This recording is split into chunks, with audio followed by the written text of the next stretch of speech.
আমি নিজেও গুমের শিকার হয়ে নির্বাসন আমি 10 বছর পরে 28 তারিখে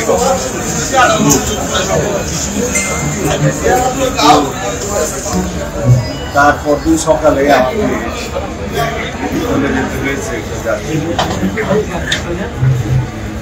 এরপরে আবার প্রায় 1 মাসের কাছাকাছি আছে। আমি কক্সবাজার বিএনপি কার্যালয়ে গতবারই ভিজিট করার কথা পারিনি। আজকে প্রথম কর্মসূচি হিসেবে আসার সময় কক্সবাজার জেলা বিএনপি কার্যালয়ে দেখলাম একটা ধ্বংসস্তূপ। বিগত 4 আগস্ট 5ই আগস্টের গণবিপ্লবের আগের দিন বহু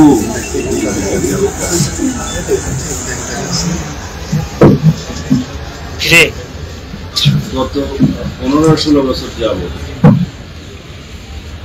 ফেসিবাদ যেভাবে বাংলাদেশের দিকে প্রতিষ্ঠিত হয়েছিল তার অবশ্যম্ভাবে এই পরিণতি হচ্ছে গণবিপ্লবের মধ্যে দিয়ে থাকে। পৃথিবীর ইতিহাস, সভ্য দুনিয়ার ইতিহাস, কোনো স্বৈরাচার, কোনো ফেসিবাদ কখনোই স্বাভাবিক পদ্ধতিতে সরকার থেকে বিদায় নেয় না। সারা পৃথিবীর বহু নজির আমি আপনাদের সামনে দিতে পারি। সবসময় ফেসিবাদের পতন, স্বৈরাচারের পতন নির্মম হয়, মর্মান্তিক হয়, অস্বাভাবিক হয়। গণঅভ্যুত্থানের মধ্যে দিয়ে তাদের বাংলাদেশেও তাই পেয়েছে।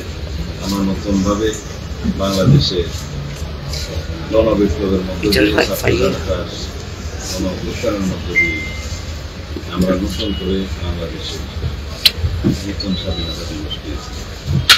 প্রকৃতপক্ষে বাংলাদেশ গণদ রাজ্য হওয়ার দ্বার প্রান্তে ছিল। সেই অবস্থা থেকে আমরা আমাদের স্বাধীনতা এবং সার্বভৌমত্বের সম্মতা এই জন্য শত সহস্র শ্রমিকের রক্ত প্রায় 22,000-এর মানুষ আহত হয়েছে, 2টি বন্ধ হয়েছে, শতাধিক একটু অন্ধত্ব সারা বাংলাদেশে বিগত 15 বছরে প্রায় 700 মানুষ গুমের শিকার হয়েছে। আমি নিজেও গুমের শিকার হয়ে নির্বাসিত ছিলাম। যখন 2700 মতো মানুষ ক্রস ফায়ার সহ বিচার বহির্ভূত হত্যাকাণ্ডের শিকার হয়েছে। বাংলাদেশের অবস্থা